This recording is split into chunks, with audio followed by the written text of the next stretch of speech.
पिछली वीडियो में हमने देखा कि कैसे एक अच्छा सेटअप, अच्छी एंट्री, लेकिन फिर भी डिसअपॉइंटिंग रिजल्ट। इस वीडियो में मैं आपको सेम स्टॉक दोबारा दिखाऊंगा और जो बदलेगा वो है मार्केट एनवायरनमेंट। यही वो गलती है जो सारे बिगनर्स करते हैं। सारा ध्यान स्टॉक सिलेक्शन पे होता है लेकिन मार्केट एनवायरनमेंट को बिल्कुल भूल जाते हैं। आज इसी मिस्टेक को मैं दूर कर दूंगा। तो चलिए स्क्रीन पे चलते हैं। पिछली वीडियो में मैंने आपको लॉयड्स में ट्रेड दिखाई थी जो बैड कंडीशंस में अंडर परफॉर्म करा और कैसे हमने उसको मैनेज किया। इस वीडियो में मैं आपको दिखाऊंगा कि कैसे सेम स्टॉक दोबारा सेटअप हुआ कुछ दिनों बाद ही, और अब कंप्लीटली डिफरेंट कंडीशंस हैं मार्केट की। अब हम 20 SMA के ऊपर ट्रेल कर रहे हैं और मल्टीपल गैप डाउन्स होने के बाद भी कैसे हमने सेम डे रिवर्सल देके दोबारा नेक्स्ट डे गैप अप करके हम SMA के ऊपर ट्रेल कर रहे हैं। तो क्लियर साइन है कि मार्केट अब नीचे नहीं जाना चाह रही है और बार बार ऊपर आकर ये this is the best environment for swing trading, which is where you can expect big moves from your swing trades. Big move से मतलब है जो मैंने आपको प्रीवियस वीडियोस में बताया कि स्विंग ट्रेडिंग की लिमिट 50-60% है, वो आप इन कंडीशंस में एक्सपेक्ट कर सकते हैं। तो अब सेम स्टॉक अच्छी कंडीशंस में दोबारा सेटअप हुआ, 50% up, controlled pull back, clean consolidation quality, narrow for last few days right around 20 period average.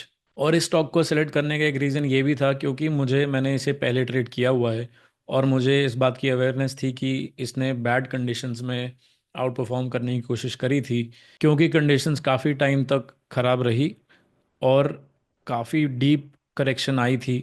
तो एक अच्छा सेटअप भी ख़राब हो गया और जैसे ही कंडीशंस फिर से ठीक हुई वो दोबारा सही हो गया। तो ये अवेयरनेस की वजह से मैंने इसको प्रायोरिटी दे रखी थी और मुझे पता था ये पहले आउट परफॉर्म करने की कोशिश कर रहा था। अब अगर मार्केट कंडीशन साथ दें तो ये फिर से आउट परफॉर्म कर सकता है, तो इसलिए मैंने इसको सेलेक्ट किया और अगले ही दिन मुझे इसमें स्ट्रॉन्ग स्टार्ट मिली और 3-4 दिन में ही स्टॉक 20% ऊपर चला गया। अब जैसा मैंने पहले बताया है कि ऐसे ही स्टॉक्स, इनमें ही ऑड्स हाई होते हैं 50% मूव देने के। तो ये सारी अवेयरनेस और कंडीशंस भी ठीक हैं और ये आउट परफॉर्मिंग स्टॉक हो सकता है, इसलिए मुझे कोई टेम्पटेशन नहीं थी इसको जल्दी क्लोज करने की। और ये सारी चीज़ें आपको अपने माइंड में रखनी है, तभी आप पूरी मूव कैच कर पाएंगे और आपको अपने आप को रोकना पड़ेगा इन 3-4 दिनों में प्रॉफिट बुकिंग से। अदरवाइज जैसा मैंने बोला, आपको अगर कम एफर्ट के साथ हाई रिवॉर्ड चाहिए तो this is the only way. Otherwise आपको छोटे मूव्स से रोज रोज मैसिव ट्रेड्स ढूंढनी, हाई नंबर ऑफ ट्रेड्स ढूंढनी पड़ेंगी जिसमें आप छोटे मूव्स कैच करें और एफर्ट आपका बढ़ जाएगा। तो वो एक कम्प्लीटली डिफरेंट स्टाइल है, ये less effort and high rewarding style है। इसमें आपको अपने आप को पहले 3-4 दिन कंट्रोल करना पड़ेगा। अब ये बिकॉज सब कुछ फेवर में था, out performing stock, good conditions, now the stock is also given 20% move in 3-4 days.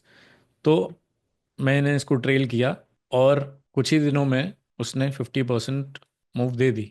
अब the objective is not to sell at 50%, the objective is to when it is reaching the upper limit start selling into strength. Don't wait for it to touch 50 and then sell. So I sold 50% position here, and the remaining position I am now trailing it with 10 moving average, slightly below this level.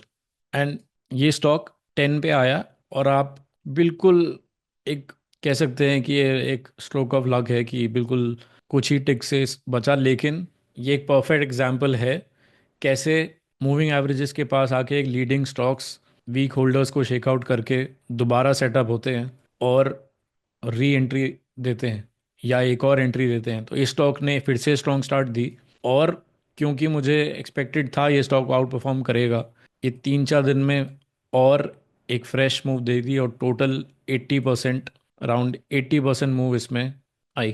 तो इसीलिए मैं moving average के touch पे ही stock को close नहीं करता, थोड़ा सा रूम देता हूँ। कभी कभार वो room obviously stop loss hit हो जाता है, बट कभी कभी उसी एरिया में दोबारा से एक रेंज बनती है और आपको एक और एंट्री मिलती है पिरामिड करने के लिए और ख़रीदने के लिए, और एक लीडिंग स्टॉक से जो एक्सपेक्टेड है लास्ट पुश, उसमें भी आप पोजीशन बना के उसको इनकैश कर सकते हैं। तो इस तरह से एक अच्छा सेटअप स्ट्रॉन्ग मार्केट में परफॉर्म कर सकता है और सेम सेटअप बैड मार्केट में हमने देखा कैसे परफॉर्म करता है। तो ये अवेयरनेस आपको हेल्प करेगी ट्रेड मैनेज करने के लिए और रियलिस्टिक एक्सपेक्टेशन सेट करने के लिए। इसलिए मैंने पुरानी वीडियो में बोला था कि सिर्फ entry tactic, VCP, strong start या 4 लाइनें खींचने से आपको अच्छे रिजल्ट्स नहीं मिलेंगे, क्योंकि अगर हम डिफ़िकल्ट मार्केट में भी पुश करेंगे तो हमको रिजल्ट नहीं आएगा, और इजी मार्केट में हम जल्दी क्लोज कर देंगे तो हमें अंडर परफॉर्मेंस, अच्छे रिजल्ट नहीं मिलेंगे, हम अंडर परफॉर्म करेंगे। तो इसलिए ये सारी अवेयरनेस ज़रूरी है और इनके साथ आपके रिजल्ट बेटर होंगे। Thank you.